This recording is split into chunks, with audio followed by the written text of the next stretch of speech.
Chapter 12. Audience with Ibn Saud. I was to leave Jeddah Field for Riyadh and the royal court sometime soon. When? Nobody knew. When did I buy my ticket? Tickets were not bought for the King's plane. May your life be long. So I just waited. 2 days later, a telephone call came from the airport. Would I have my car ready at dawn, just before the first prayer the following day? I would. Would I wait for a telephone call at that time? Although it was midsummer, I dressed in the heaviest suit that I had, took a blanket, and packed the camera in my briefcase. With me, too, were the precious rolls of film with all my pictures on them. There is an old Persian saying, Arabs travel with all their goods. I was not going to take the risk of losing them. I had no idea how long I might be at Riyadh. Smoking was not allowed in Jeddah or Mecca. It must be even more forbidden in the puritanical, purely Arab city of the Wahhabi Brethren. I took along 2 cartons of black market American cigarettes and hoped for the best. At dawn, the telephone rang. Would I come at once to Jeddah Field? We started off in the delightful coolness of the morning along the Mecca road, with its million twinkling electric bulbs, where the unending stream of pilgrims had already been marching for some hours, taking advantage of the refreshing night air. A man on a wonderful milk-white camel roared, "Devil's disciple," at the dollar grin of the Cadillac as we purred past him. Startled by the brilliance of the headlights, 2 jerboas hopped aside. I felt anew the thrill of starting yet another journey, the anticipation of seeing the Napoleon of Arabia, one of my boyhood heroes. Jeddah Airport was on a scale which I found rather breathtaking at first, until I realized that every year thousands of pilgrims landed here, in their own planes, or via the Saudi Arabian Airlines or any of the other companies which have sprung up since the Second World War. The atmosphere was, however, unlike that of any other airport I have seen. I was weighed, my luggage was weighed, and I was given a ticket marked Flight 1, Royal Guest. "Just wait in the lounge," said the chief of the airport. Here an amazingly heterogeneous crowd had gathered. The airport cafe is known as one of the best eating places in the city. The smart set go to Kilo 10 for their country outing, and patronize the airport for coffee, food, and club life. Naturally, in a climate like that, the night was the best time. During the day, people who have nothing else to do sleep it off. Everybody knew everyone else. About half the 100-odd patrons were British, American, Europeans of one sort or another. The rest were divided between stern-faced Wahhabis, who were obviously passengers and took a dim view of this revelry, and miscellaneous types of Saudi employees and gentlemen of leisure. I got some last-minute coaching on Saudi court procedure from the Syrians who ran Jeddah Radio. Also into their group barged a nosy ne'er-do-well who had dogged my steps in both Jeddah and Mecca, asking questions and generally making himself a nuisance. According to his own account, he was a close friend of royalty, and he was undertaking the self-imposed duty of looking after my interests. Whenever I could, I gave him the slip. People who saw me talking to him, including the driver who hated him like poison, said that he merely traded on the credulity of foreigners. But I did not want to annoy him if he were really there to look after me. What rather shook me was his turning the conversation to photography. "Do you know anything about cameras? Do you know that when you take out the film you have to wash it in water, and then you put it into some small beetles which eat away the part you do not want, and leave the rest, which is the picture?" Someone must once have given him a garbled account of the effect of chemicals. I told him that I did know something about it, but I could see that I knew far less than he did. This seemed to throw him off the scent for a bit. He stroked his straggly beard and hitched his headdress at the angle in which it is worn by princes. "But do you know how to make a picture to paper?" Making a print. "Yes, I think so." He gave me a cunning look. Here was the trick question. Then why don't you make to paper your pictures? He must have seen me developing some, or something. Anyway, I was beginning to think he could only be a sort of self-styled prince's friend. Because I have nothing much to make to paper at the moment. In that case, I can help you. I can get you permission to take pictures in Mecca. You would like that, wouldn't you? This was too obviously a trap. No, thank you. I have come to see the king and make my pilgrimage. A Frenchwoman. She came to Jeddah, tried to get to Mecca, but she was stopped. But she took pictures, and we allowed her. She thought she was clever, but we did not say anything. Then, when she knew that she could take only Jeddah, she took the plane for Port Sudan. Do you know what happened when she got on the plane? No, do tell me. Every picture was taken away. She was a communist. He skipped away on his little spindly legs, and I saw him in earnest discussion with one of the airport guards. The guard looked at me, then at him, then all around. I got up and went across to them. The little private eyed me narrowly. Excuse me, Major, I understand that you are in charge of things here. I am a stranger, on my way to see His Majesty. I flashed the card. Could you tell me when the plane leaves? That settled it. In a flash he had elbowed our inquisitive friend aside and told me with great detail that it was necessary to wait in the lounge and that he would see that I was collected and put aboard the plane. I did not see the shifty one again until I returned from Riyadh.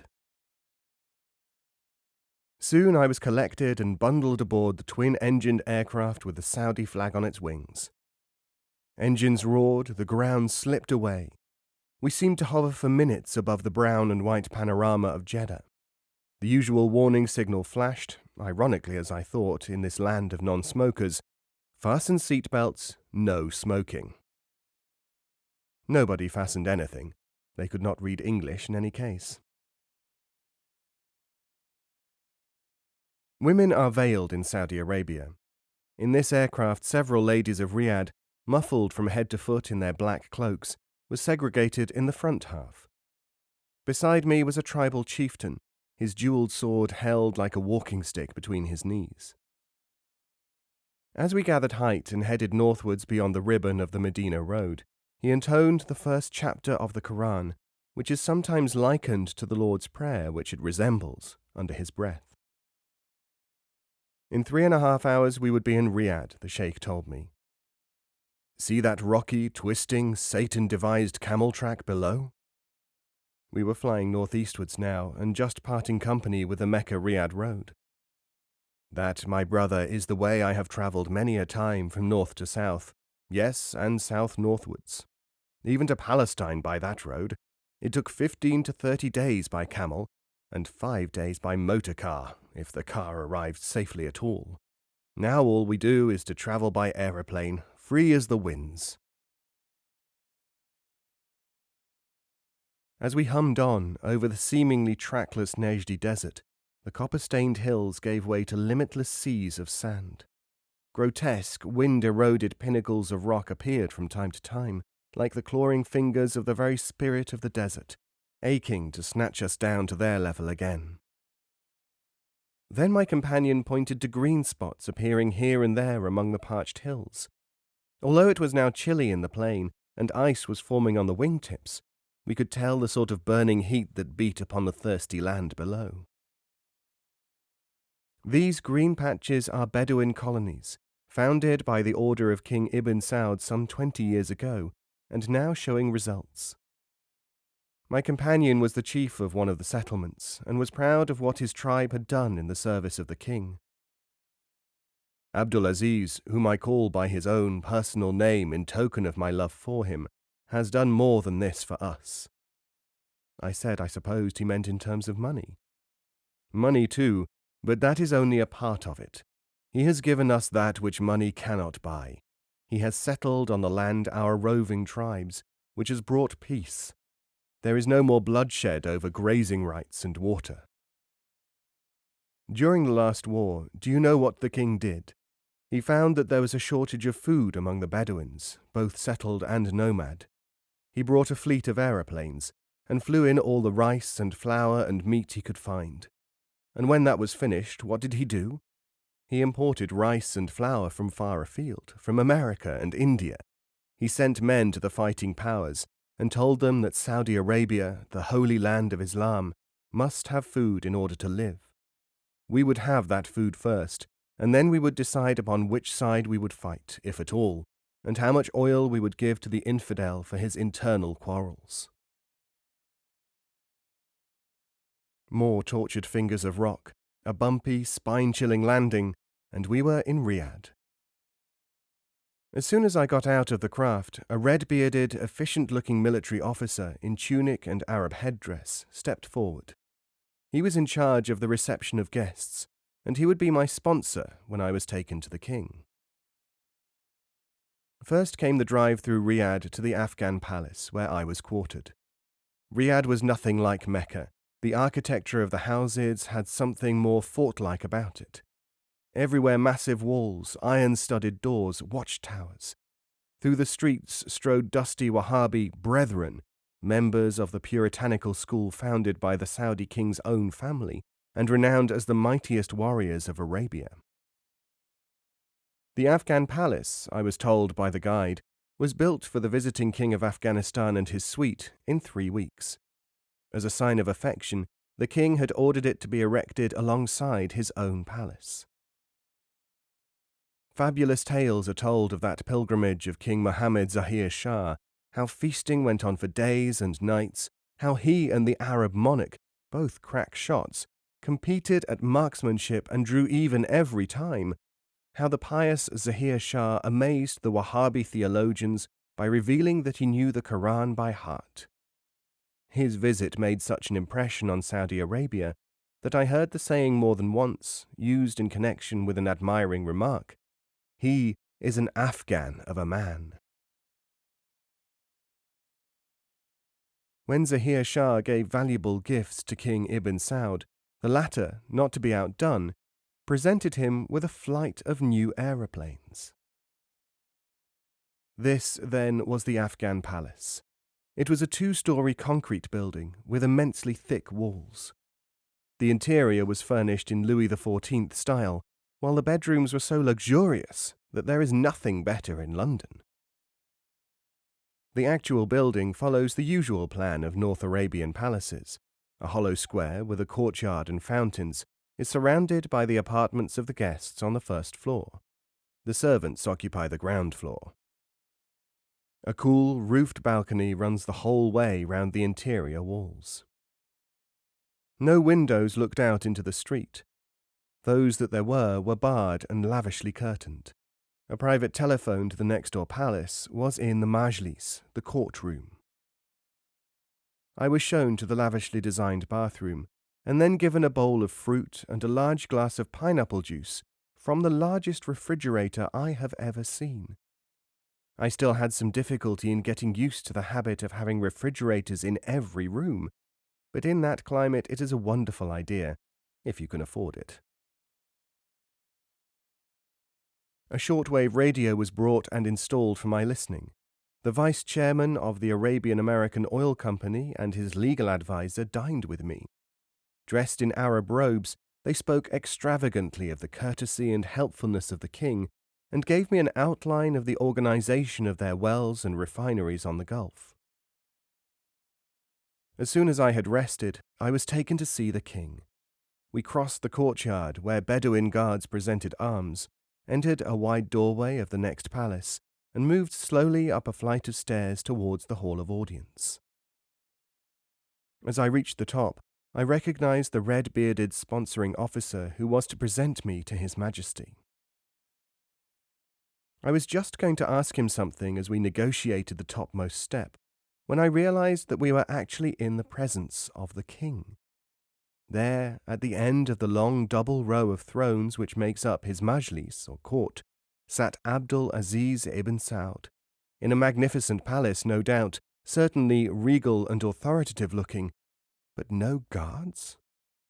There was not a single pistol, sword, or knife to be seen among the servants who stood behind every seat. Ranged on either side of the king were his ministers and other celebrities. I recognized the Saudi ambassador from London, Sheikh Suleiman, the financial wizard of Arabia, the exiled blue-eyed mufti of Jerusalem, and a host of others. Slowly, preceded by a page and my sponsor, I walked up to the king. He could not rise, for a leg ailment meant that he was unable to move anywhere without a wheelchair, but he grasped my hand and made me sit down next to him. I had interrupted one of the daily news bulletins and waited for it to finish. Each day, the powerful radio monitoring apparatus of Riyadh picks up broadcasts from various foreign stations, and from this material bulletins are prepared for the king. A translator knelt on the ground before him, reading out the day's events with great rapidity. Ibn Saud listened with half-closed eyes. Occasionally he would say, "Repeat that," and listen again. Finally he dismissed the man and called for coffee. The coffee ritual in itself is an important part of Arab life. The coffee maker advances, hands out tiny china cups sufficient for 3 or 4 mouthfuls. Then, removing his shoes at the edge of the carpet, he passes from one guest to another, filling his cup and murmuring, "May your life be prolonged." It is customary to empty the cup in not less than 3 intakes, as it were. This follows a tradition of the Prophet to the effect that it is impolite to drink anything at one gulp. The coffee we had was thin, pale golden, probably made from the husks of the mocha bean, not the bean itself, for this is considered by some divines to be a stimulant and hence forbidden. It was flavoured with a faint aroma of cardamom seeds. If you want another cup, you allow the man to refill it. If, however, no more is required, you must not just say no. The correct procedure is to shake the cup 2 or 3 times from side to side. This custom arose from the far-off days when it was considered impolite for a guest to presume to order his host's servants about. When I had kissed the king's hand, I noticed that 1 or 2 of the important sheikhs at the head of the majlis turned their heads to see how I had kissed it. The reason for this is that if one kisses the palm of a person's hand, it is an indication that some favour is sought. Many are the tales of the king's munificence to those who have thus asked his help. It is an actual fact that he was in the habit of giving away cars, gold watches, bags of gold and jewels to anyone who was in genuine need and approached him. It must be remembered in this connection, though, that pride will prevent most people from asking in this way. And in Saudi Arabia, if you have lost your honour by begging, there is no way to retrieve it. I kissed the back of his hand. In our conversation, the king proved to be completely up to date with all current developments in the world, more so than I was myself. He spoke of international affairs, of the role of Islam in modern life, of the things that the Saudi government was trying to do for the world in general. We must start somewhere. Where better than in our own land? My aim and that of all my officers is to make this country worthy of the high destiny which Allah has called upon us as Muslims to achieve. May God grant that I have time enough to start this process.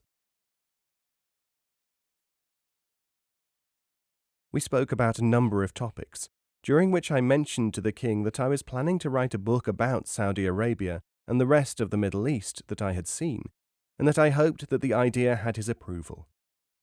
"It has my complete approval, and I congratulate you. May Allah bless you," he said. There was a magnetism about this man that one sees but rarely. Looking at his long, athletic figure, upright and gallant even in his 70s, I could well imagine him as a mere youth of 19, taking almost single-handed the castle of his ancestors. The feat which paved the way for the return of the Saudi regime to Arabia. Your Majesty, I felt that I had to say something to account for my not having brought some present or having accomplished something in his service. Allah has so ordained it that that which I bring as a gift to your throne is all that I possess.